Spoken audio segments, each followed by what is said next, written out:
It's film review time here on Daily Delivery. Michael Rand, Andrew Krammer with me. Andrew, how are you? Did you manage to get through that 12-7 win? I did somehow better than Mac Jones, incredibly.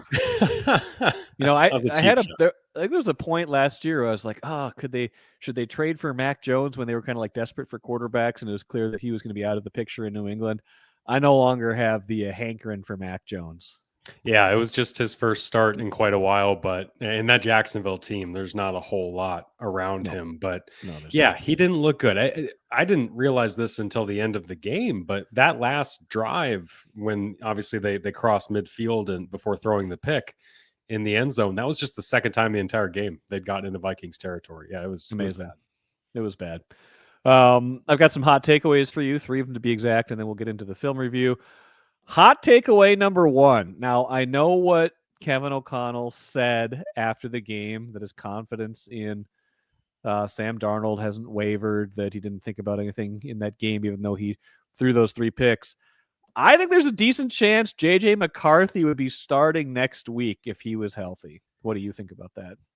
Yeah, that's a good one. I don't think it's too spicy because JJ McCarthy had been on a trajectory that we all saw in August it seemed to be like it was going to be pretty awesome coming off that preseason game and them expecting to get him some first team work in those Cleveland joint practices. If he would have continued on that trajectory, we would certainly be at the point where those questions are valid. Sam Darnold has now thrown 5 interceptions in the last 2 games. He had thrown 5 in the first 7 games of this season, and none of those 5 were in the same game. So he had at least been not, compounding his errors. And you just go back and watch that game. It was more than just, we'll talk about it, but yeah, it was more than just the interceptions, Mike. So I don't think that's too spicy. I think at this point, people would be clamoring for JJ. Now, look, they're 7-2, and that's something that Right. Kevin O'Connell would have to contend with. It is an interesting hypothetical considering that they won and they've won 2 games in a row, but those 2 games have not been Sam Darnold's best.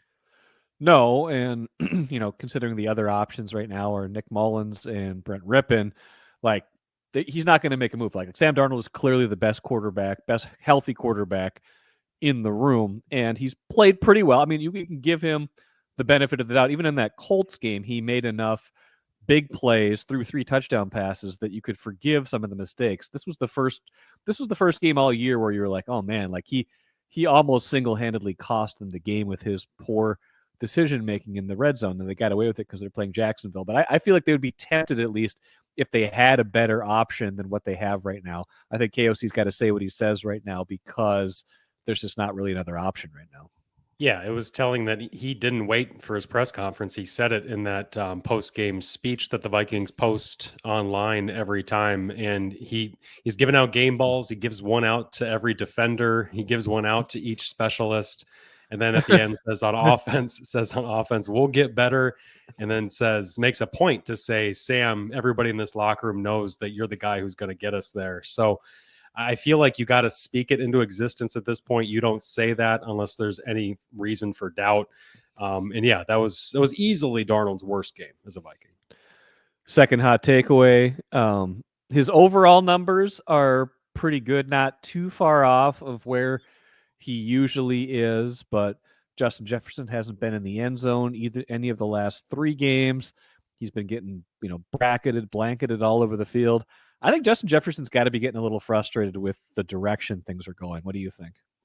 Well, they're winning, and that's what he says he cares ultimately about. And I tend to believe him. There's been no indication publicly or privately that he's making an issue behind the scenes. So as long as they're winning, he'll be okay with it. But that he's wise enough to know what is winning football against, playoff caliber teams. And they didn't play that on Sunday, certainly not on offense. So we see Jefferson get frustrated when they're losing. And I wouldn't Yeah. say it's just when he's not getting the ball. It's not just regarding his role. So as long as they're winning, things are going to be fine. And even if they lose, Jefferson also has a 10,000-foot view enough, having just signed the contract extension, to know that J.J. McCarthy is going to be the guy moving forward for this team. I think we can put to bed any talk of would Sam Darnold supersede the J.J. McCarthy plan at this point. And J.J. knows, or Justin Jefferson, that J.J., He Right. knows that. So I think that's something that would at least put his mind at ease. But for this year,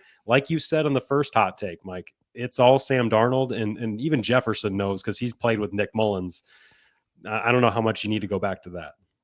Yeah, I mean, his numbers like 53 catches, 831 yards, 5 touchdowns. Like he's putting up typical Justin Jefferson numbers, like a little bit lower than it was on the pace last year, a little bit lower than 2022, but he's still, on pace to get like 100 catches, 1,600 yards, 9 or 10 touchdowns. It's not like he's having a subpar year. It just feels like I expected him to be open a little bit more, especially in the last 2 games with Hawkinson coming back. With all the weapons they have now, it still doesn't seem like there's any relief for him.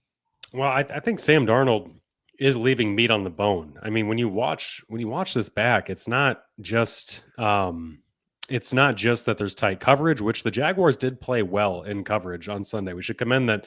This was a defense that was pretty awful going into the game. And they managed to shut down a Vikings running game that up front just gave you nothing for the most part. Cam Akers was bad when he stepped in for Aaron Jones. So then it lent toward them taking away the passing game. But there were moments in that game where Justin Jefferson's coming open, or Jordan Addison for that matter, where Sam Darnold is scrambling instead of standing in the pocket against moderate pressure that he could have survived through. There's just things that have got to irk Kevin O'Connell beyond the interceptions for Sam Darnold. There's just things he's missing. He's not giving plays full chances. He's the pocket presence, the clock in his head, all of that is just definitely not a complete or in cement formed person yet at this point. Week to week, it's so inconsistent. So I think for Jefferson's point, to your point, if Kirk Cousins were running this offense, he might be producing even more than he already is, which is a credit to how they're coaching this and how Sam Darnold has tried to force him the ball because, he's obviously the focal point. Last one, they got to consider a change at right guard. Ed Ingram's just not working.